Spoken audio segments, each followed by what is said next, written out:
y me da mucho gusto que está aquí en la cabina José Manuel Hernández. Él es el CEO de Arauco México, una empresa fascinante. José Manuel, bienvenido. Gracias por estar aquí. Muchas gracias por la invitación. Oye, nos conocimos hace unas semanas, bueno, no, ya casi un mes, poco más de un mes, y me platicabas de Arauco y es realmente interesante. Cuéntanos de la empresa, ¿qué hacen? Claro, Arauco es una empresa de capital chileno fundada hace más de 50 años y somos una empresa forestal.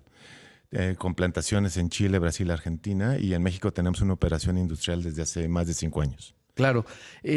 ¿Cuántas compañías forestales hay en el mundo? Porque Arauco es una de las más grandes. Sí, ¿no? Arauco es la número 2 a nivel mundial. En el top 10 habrá empresas de la escala de Arauco y un poquito más grandes.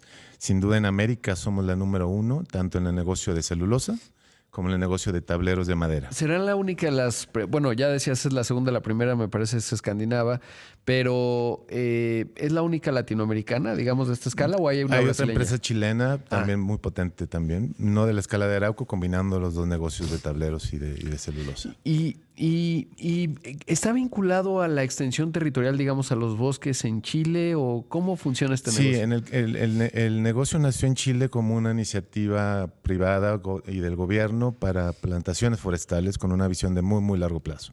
Y de ahí se presentó la oportunidad para industrializar el bosque y desde entonces lo que se ha buscado como la compañía es darle valor al bosque. De ahí nació proyectos de celulosa, proyectos de AAA, proyectos de MDF, proyectos de aglomerado. Cuando se habla de explotar el bosque, a lo mejor algunas personas que no están tan familiarizadas se imaginan que había una montaña muy bonita Claro. y de repente quedó pelón, como en las caricaturas, y se cortaron todos los árboles. En realidad hay una cuestión bien interesante de, pues es que no puedes talar todos los bosques, ¿no? Se tiene que ir renovando y hay toda una estrategia Claro. que es de décadas y por eso es un negocio que me resulta fascinante porque además pues tienes que coordinar el resultado trimestral con el regenerar, digamos, la fuente de ingresos que son los propios bosques. ¿Cómo funciona esa parte? Sí, las plantaciones nacen sobre terrenos depredados por operaciones como agrícola, minería, etcétera. Por lo tanto, tiene una vocación de rescatar el suelo, darle un valor en el largo plazo. Y además de eso, en los bosques que no son plantaciones, también tiene un manejo forestal, donde el bosque se permite que los árboles que ya están maduros, no compitan con los árboles nuevos y te permite crecer la masa forestal de forma importante y escalable en el tiempo. ¿Y cómo se mide la producción? ¿Se mide en toneladas cúbicas? Metros cúbicos. ¿Y para qué se utiliza la madera en una La operación madera la usamos para varios destinos. Uno de ellos es la celulosa y en el negocio de Arauco, México, es para hacer tableros de aglomerado, tableros de MDF, madera sólida, AAA, ¿no? ¿En esa escala se vende para muebles, digamos? Claro, el destino final es mueble, embalaje especializado, en pallets, tarimas. Se vende madera en el punto de venta. Se vende melamina, que es finalmente el producto estrella de Arauco, que es para acabados, decoración, mueblería, interiorismo. ¿Y cuál es el ciclo de vida? Digamos, son muchos productos ya. Ahorita estamos platicando, me decías, de las pallets, ¿no? Cómo funciona. Pero, ¿cuál es el ciclo de vida de la madera? ¿Varía? ¿Cómo funciona? Dependiendo del tipo de producto. Pero, por ejemplo, la melamina es un producto súper noble que te permite no meter presión a las maderas naturales, ¿no? Como la caoba, que ya no existe. Pero te permite renovar espacios, por ejemplo, para hotelería. Ya no hay caoba en forma escalable. Claro. Potencialmente eficiente, etcétera, ¿no? O sea, hoy los muebles son de encino y pino. Hay encino y en pino, pero cada vez el consumo es menor y está migrando a tableros de aglomerado y de tableros de melamina como el que estamos usando nosotros. Y nogal también, ¿verdad? Sí, nogal también. Son maderas finas, chapas finas, ¿no? Claro. Ahora sí, cayendo en la parte de México, nos decías, acaban de inaugurar estamos en proceso de construcción de la planta, $300 millones. Exacto. ¿Dónde está y qué hace? Sí, este año es un año súper importante para Arauco. Este año lanzamos tres proyectos de inversión muy fuertes. Uno es en Zitácuaro. Estamos duplicando nuestra capacidad productiva de tableros de MDF. Estamos también cuatriplicando por 4 nuestra capacidad de producción de tarimas en el estado de Cuautitlán. Y en Durango estamos haciendo una ampliación para un centro de impregnación que va a producir componentes para nuestras fábricas de Norteamérica, Estados Unidos y Canadá, además de abastecer en México papel melamínico. O sea, digamos, la operación de Arauco, ya nos decías, son chilenos. ¿En qué otros países tienen operaciones? Tenemos operaciones en más de 76 países, tenemos fábricas en casi 20 países, en Europa también, Portugal, Alemania, Sudáfrica, Argentina, Brasil. Y en todos estos lugares lugares tienen plantaciones de forestal. No en todos, porque la tenencia de la tierra es diferente, pero Claro. en el caso de Norteamérica, por ejemplo, México, Estados Unidos y Canadá, compramos a bosques de particulares o dueños de predio que en realidad les compramos su desperdicio. Nuestro insumo es lo que ellos antes dejaban en el bosque, que se quemara, que se pudriera, etcétera. De tal suerte que hay una economía interesante y virtuosa, que nos permite generar arraigo en las comunidades, etcétera, ¿no? Claro. Ahora, ¿cuántos empleados tienen en México? Cercanos a 1,000, y si vemos empresas de servicio y considerando las empresas que nos están dando servicio de construcción, vamos a ser alrededor de 1,200 en el punto más alto de la etapa. Claro, y en el caso de México, bueno, pues somos un país exportador muy potente, Claro. obviamente el principal socio comercial de los Estados Unidos, y ahí las tarimas pues juegan un papel fundamental, Sin duda. ¿no? ¿Es el principal negocio en México? No, yo creo que el negocio en general, el más potente es el negocio de tableros. Sin duda el negocio de tarimas es muy importante y vemos un potencial enorme también para seguir creciendo. Y en el universo de poco más de 70 países, ¿qué lugar ocupa México como mercado? México, Estados Unidos y Canadá representan el 60% de los ingresos de Arauco. El caso de México es el país que más hemos crecido y el único país donde Arauco invirtió en este año y el año pasado. Entonces, habla del potencial que Arauco ve en México y, bueno, sin duda estas inversiones nos proyectan para los próximos 15 años. Ahora, ¿la planta cuándo queda terminada? La planta estará operando, en el argot de la industria le llamamos el primer tablero, va a ser en marzo del 2026. Por supuesto, más que invitados. Y también la nueva línea de pallets va a estar a finales de este año y otra incorporación en el año 26 también. Por ejemplo, en la parte de pallets y los tableros, ¿qué tan automatizado es o cómo funciona? Son líneas completamente automatizadas. Las líneas tanto de pallets como las líneas de tableros son completamente automatizadas. Nace por un tema de seguridad industrial. Nuestro valor principal es la seguridad, que nuestra gente esté bien y sin accidentes, y sobre esa misma base las inversiones se hacen con los equipos best in class a nivel mundial. Ahora, el negocio de pallets me llama mucho la atención porque pues, las barreras de entrada son muy bajas, ¿no? Sí. Pero obviamente en la escala en la que ustedes lo hacen, pues entonces ya se vuelve un negocio bien interesante, pero Claro.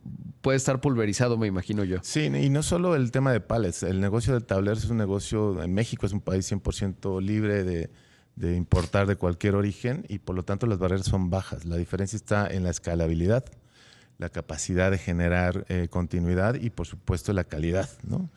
Y bueno, por supuesto de acompañar a nuestros clientes que son grandes empresas que necesitan productos de un día para otro y renovar hoteles, etcétera, ¿no? Claro, o sea que el nombre del juego aquí se llama la confiabilidad que encuentran en una escala como la de ustedes, porque no puedes, por ejemplo, si eres un jugador importante en el sector logístico, Claro. pues no puedes estar viendo a ver dónde sacas pallets cada vez, ¿no? Porque el ciclo es intenso. No, y más con la pandemia, empezamos a valorar realmente lo que es la cadena logística. Cuando no llega es cuando te das cuenta que hay un problema, ¿no?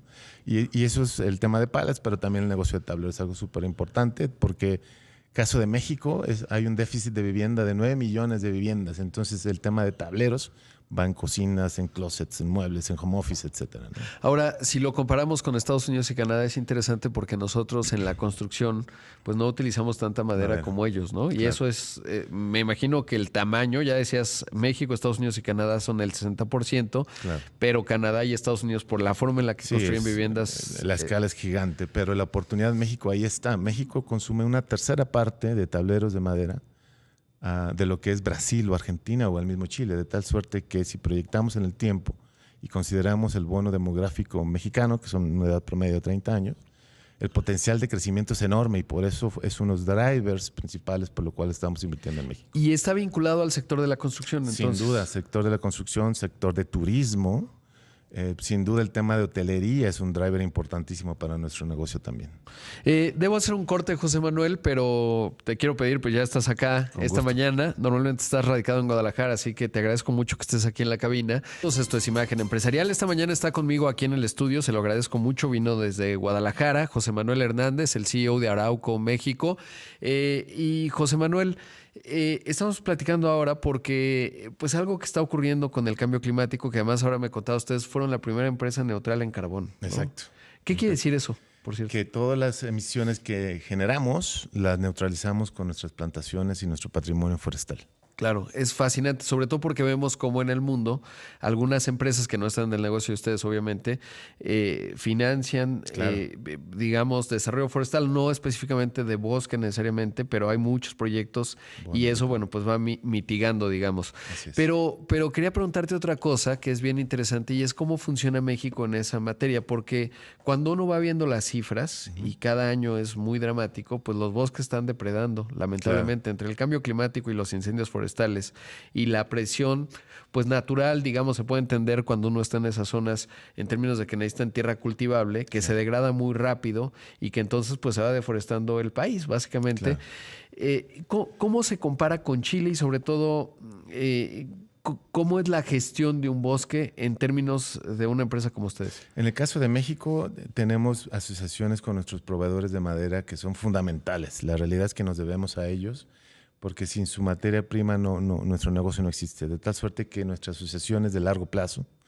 Hay ya desarrollos importantísimos de gestión forestal en Durango, en mismo Michoacán, donde empresas tercerizan la gestión forestal a terceros que se dedican a eso y que eso nos da muchísima información de buenas prácticas. Inclusive Arauco está, y en otros países lo hace, coinvierte con dueños de aserraderos, dueños de bosque, para que la industrialización, en particular en reducir las mermas, funcione y para el largo plazo el dueño del bosque, el dueño del aserradero, las comunidades que viven de ello. Entonces la gestión forestal está muy atomizada en México sin duda, pero hay un elemento que nos permite ser una operación escalable, que es finalmente lo que nos interesa. Hay un caso que yo recuerdo mucho, pero ya tiene tiempo que no lo vuelvo a visitar, que es el de Ixtlán en Oaxaca, ¿no? Que es como toda una comunidad y lo hace muy bien, de manera sostenible. Ahora la cosa también es la escala. ¿Cuál es el ciclo de un árbol? Es decir, se tala un árbol viejo, pero se va dando espacio a los árboles nuevos. ¿Cuál es el ciclo? En el ciclo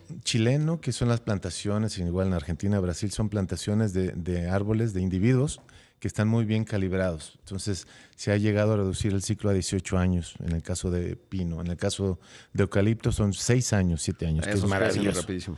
En el caso de México son bosques como mucho más grandes, mucho más longevos, porque la cantidad de agua es menor. Hay árboles de 50, 80 años, pero la clave de esto es que bajo una gestión forestal le permitas a los árboles jóvenes que no compitan con los árboles maduros, y de esa forma le vas dando rotación al bosque y generación de masa forestal. Y ahí es donde está la clave. Claro, porque además de repente es contraintuitivo un bosque, lo vemos mucho, o por lo menos eso es lo que he leído en California, en Estados Unidos, en donde pues los bosques no se tocan absolutamente, se va generando una capa, digamos, pues de rastros que es proclive a los incendios. Claro. A veces eso ayuda a los bosques a renovarse. Sí. Pero claro, cuando tienen la escala de incendios como los que hemos visto en Australia, en Estados Unidos, en México, Chile, se volvió un tema bien delicado. Sin duda, ese combustible que hablas es lo que usamos nosotros para nuestro tablero. Eso que antes se desperdiciaba, que se quedaba, esa masa forestal, es la que usamos nosotros. Inclusive tenemos plantas térmicas que funcionan con biomasa forestal. Toda esa corteza que antes se quedaba en el bosque, nosotros compramos esa basura y es nuestro combustible para generar energía. La planta nueva de Zitácuaro va a tener una planta térmica que va a operar con biomasa forestal, por ejemplo.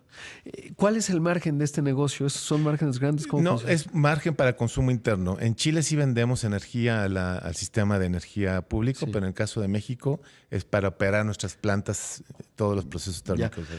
No, me refiero, por ejemplo, sobre ingresos. ¿Cuál es el flujo de capital que van teniendo? ¿Son una empresa pública? No. Sí. No. Más o menos, sin comprometerte que me digas un número muy concreto, ¿es un negocio de márgenes grandes o pequeños? Es un negocio de márgenes apretados, sin duda, pero la escala es lo que nos hace potentes y la inversión se hace relevante e interesante. Claro. Entonces, regresando al caso México, ¿se importa obviamente madera desde Chile? Sí, México es un país deficitario tanto en madera como en tableros de aglomerado y MDF. El 60% de lo que consume México lo produce México, pero el restante se importa en el caso de MDF. En el caso ¿Y de dónde se aglomerados, importa? Chile, Brasil, Argentina. Este año ha llegado producto chino de muy, muy mala calidad, además de un tema de copias y de infracciones de propiedad intelectual, pero normalmente es Chile, Brasil, Argentina. ¿Y Canadá? Porque uno ve los bosques de Canadá y... Llega principalmente a Estados Unidos. De Canadá, digamos, es principal mercado es Estados Unidos. O sea, lo absorben ellos, ¿no? Lo absorbe 100% claramente.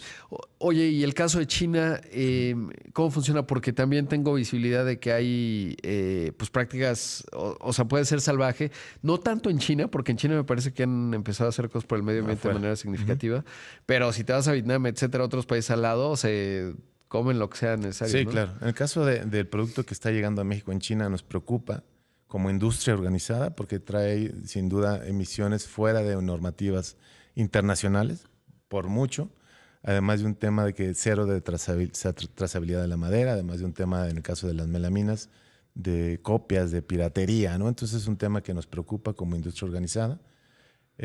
Queremos competencia buena y de largo plazo, pero el tema de la competencia desleal nos preocupa. ¿Y es un tema de porosidad en las aduanas o la norma está mal? Estamos trabajando en una norma, no hay una norma equivalente mexicana como la hay en Estados Unidos y en Europa. Sin embargo, hay un estándar internacional que todos los que operamos en esta industria la conocemos, ¿no? Es un tema también de códigos de ética de empresas, etcétera. Porque además, digamos, una buena gestión forestal, etcétera, lo que hemos estado conversando, pues va implícito en el precio, ¿no? Tiene un costo y entonces y si eso te da igual y destruye, procesas un bosque sin renovarlo, pues el costo es muy distinto, ¿no? Sin duda, además es un tema de salud pública, ¿no? El tema del formaldehído está normado en todo el mundo, en el caso de Estados Unidos es súper estricto, Europa no es la diferencia, donde hay un tema de salud, ¿no? Entonces es un tema, más allá de negocios, es un tema de salud y de conciencia pública. Oye, hablando de la coyuntura mexicana, se vio un 2025 desafiante. Hoy las proyecciones dicen que vamos a crecer 1.2%. Yo incluso creo que puede llegar a ser más bajo. Depende mucho de cómo se va configurando la relación de Estados Unidos, el ambiente de negocios. ¿Cómo se ve México en el universo de Arauco? Más allá del ruido, que hay demasiado ruido, creemos que hay una oportunidad enorme como México y como Arauco, ¿no? Este desacoplamiento de China es imposible sin México. Estas cadenas productivas de muebles y de valor agregado para la industria de la construcción en Estados Unidos fundamentalmente de base mexicana. Por lo tanto, tenemos que estar muy atentos en dónde detectar esas oportunidades y hacer nuestra chamba en México de hacer las cosas bien, ¿no? Cubrir con las normas, estándares, etcétera, ¿no? Y he platicado aquí con la industria del mueble y son muy competitivos, ¿no? Claro, es decir, digamos, el ecosistema mueblero en México es muy potente a nivel de América Latina. Estados Unidos, como ya decíamos, pues es otro tamaño junto con Canadá por el papel que tiene la madera en la construcción, etcétera, pero es interesante. Pero la integración de México, nosotros mismos vamos a mandar componentes a nuestras fábricas de allá, entonces es imposible pensar con Estados Unidos sin México, ¿no? Claro. Imposible. Pues fascinante que haya estado aquí. Muchas Encantado, gracias. Muchas gracias por la invitación. Muy agradecido. Y ahí seguiremos en contacto. Por supuesto que sí. Muchas gracias por la invitación. Ahí escuchamos a José Manuel Hernández. Él es el CEO de Arauco en México.